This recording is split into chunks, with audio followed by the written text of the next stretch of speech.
Gente, sean todos bienvenidos. Iniciamos con el anuncio que hace el alcalde Mario Durán, y es que han iniciado un plan de ordenamiento urbano, porque el alcalde asegura de que hay muchas empresas grandes y poderosas en El Salvador que no están pagando impuestos, ponen vallas publicitarias y generan ingresos para ellos, pero que no aportan en nada al país.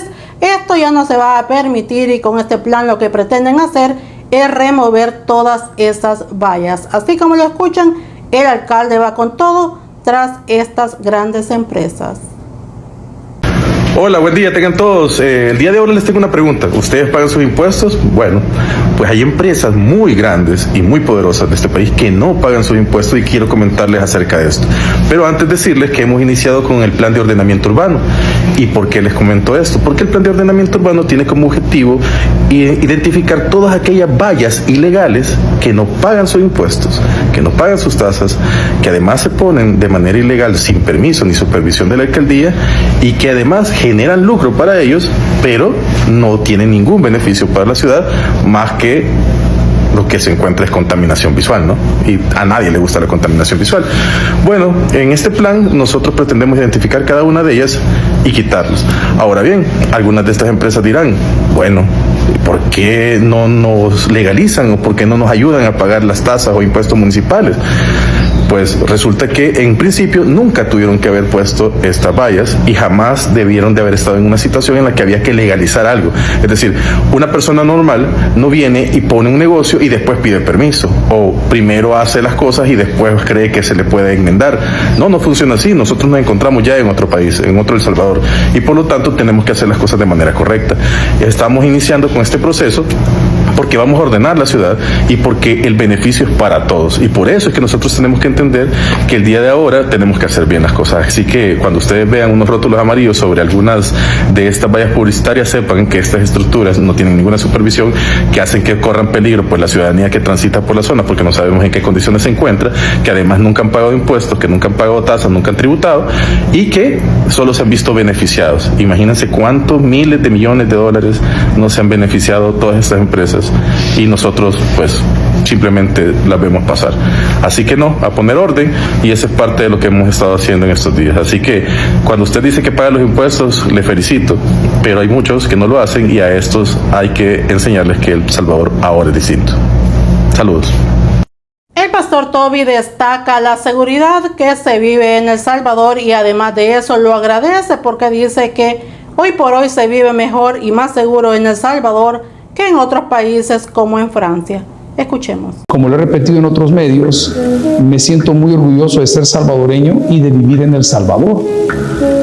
Hemos llegado al punto donde estamos más seguros en El Salvador que en Francia. Esa parte de lo que estamos viviendo hoy yo lo agradezco mucho. El régimen de excepción no puede ser permanente, ya que violenta los derechos humanos. Eso es lo que dice Ingrid Escobar. Además, también dice que ya son demasiados los meses que llevan con este régimen de excepción, y bueno, ella busca abrir un proceso en el cual esperan que condenen al Estado de El Salvador precisamente por todas estas supuestas violaciones que ella alega. Escuchemos. Se está manejando con este tema del régimen de excepción, las capturas, la inocencia, la falta de procesos de juicio sobre estas personas, que ustedes han informado, pero yo les quiero preguntar qué es lo que la gente afuera está percibiendo de la situación del país, independientemente de de cosas que sean positivas para ustedes o no, sí. Pero ¿cómo se percibe afuera? Esa es mi pregunta. ¿Cómo no?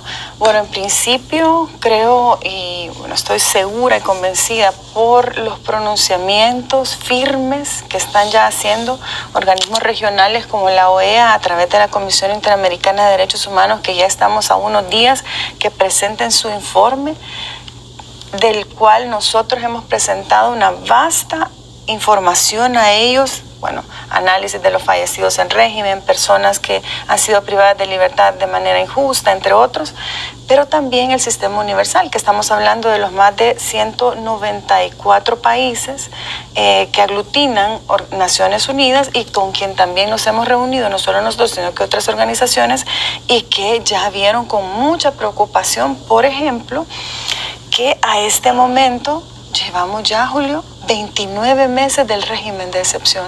¿Y sabe lo que le dijo la ONU en una comunicación urgente hace 2 semanas al Estado de El Salvador?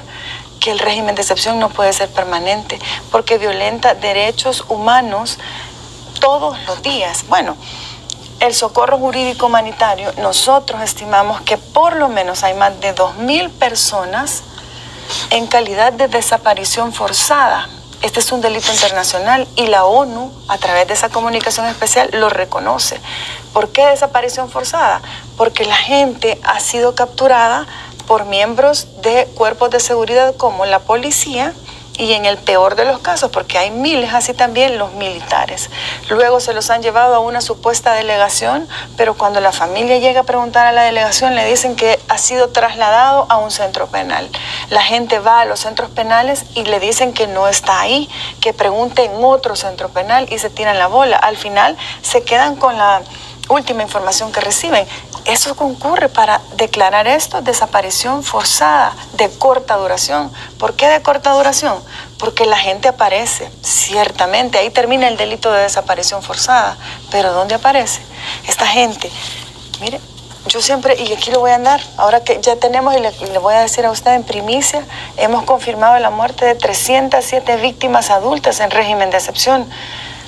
Y allá aparece 307 víctimas. 307 víctimas adultas durante el régimen de excepción. Es decir, en los 29 meses de esta medida, estas personas fueron presentadas únicamente una sola vez ante un juez sin rostro que está negado, que es ilegal en El Salvador. Lo dice no solamente la Convención Americana de Derechos Humanos, sino que las opiniones consultivas 070829 de la Corte Interamericana de Derechos Humanos, pero así ha sido. A la gente la presentan una vez ante un juez sin rostro y no vuelven a saber de una audiencia más, no vuelven a saber de una llamada con su familiar, una tan sola llamada con su defensor público o privado, que quiere decir que a todas estas personas se les está violentando el debido proceso, el derecho de defensa, el derecho de audiencia, el derecho a un juicio justo y lo más importante, y que no está suspendido en el régimen de excepción, la presunción de inocencia de la gente. ¿Qué organismos le están dando seguimiento, pero así un buen seguimiento a estos temas afuera? Vaya, afuera, por ejemplo, el sistema regional es la OEA, del cual El Salvador somos miembros parte. Aquí está, esta es mi Biblia, yo la ando promoviendo por todos lados. La OEA tiene los sistemas de protección de derechos humanos establecidos primero ante la Comisión Interamericana de Derechos Humanos y ante la Corte Interamericana de Derechos Humanos. Esta servidora, junto a esta organización, junto con el Centro de Intercambio y Solidaridad, concurrimos hace 2 meses a Washington, donde está la sede de la comisión, y hemos presentado toda esta información. Y efectivamente, ellos están respondiendo, diciendo todos los datos que ustedes nos han presentado los vamos a incluir en este informe. Pero además han quedado notificados para lo que viene en este momento. Bueno, y también le adelanto otra primicia aquí. Nosotros estamos ya listos para llevar ante la Comisión Interamericana de Derechos Humanos el caso del sindicalista José Leonidas Bonilla, y nuestra petición en el sistema se llamará de la siguiente manera: sindicalista José Leonidas Bonilla y otros casos versus el Estado de El Salvador. Es decir, nos vamos a meter en una litis internacional que pretendemos que sea la 11ª condena contra el Estado. ¿Sabían ustedes que en el sistema regional El Salvador, desde que asumimos la competencia en el año 1995 frente a la Corte Interamericana de Derechos Humanos, solo hemos sido condenados 10 veces? Parece poco, son procesos largos, grandes. Sin embargo, hay que hacerlo. Miren, la última condena la hemos tenido hace 2 meses, donde se condena al Estado de El Salvador por la desaparición forzada, igual de lo que estamos viendo ahorita en el régimen, de Patricia Cuellar y otros familiares de Patricia Cuellar los días 28 y 29 de julio de 1982.